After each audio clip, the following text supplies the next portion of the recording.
Is she standing up? How do you like it? Do you like what she's doing? Is she in the kitchen wearing agbada and jalabia, hijab? Or she entered your kitchen and is wearing only pants? You want to like understand and know how she does her stuff.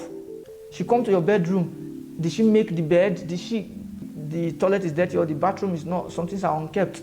You want to know, but you did not pay attention to all these things. You just went to sleep. In fact, you did not follow her to the market to see how she treats market people, how she buys things, how she negotiates. You did not check all those things. You just give her money. And you want to marry her and she will stay in your house forever. You are joking. You are joking. You are joking. So, not all relationships, now I've brought in relationship now, right?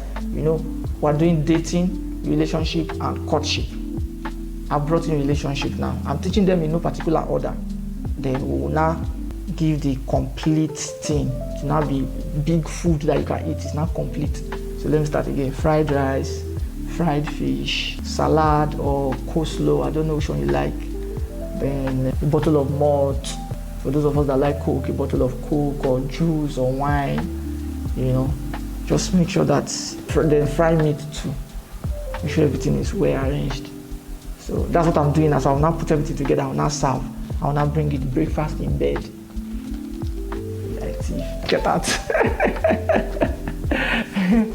Okay, anyway. So here's the point. The essence of every relationship is to marry. But not every relationship will end in marriage. The goal of every relationship is to get married. But not every relationship will end in marriage. We are supposed to do relationship with marriage in mind. I want to marry this person, that's why I'm doing relationship with the person. But not all of us will end getting married.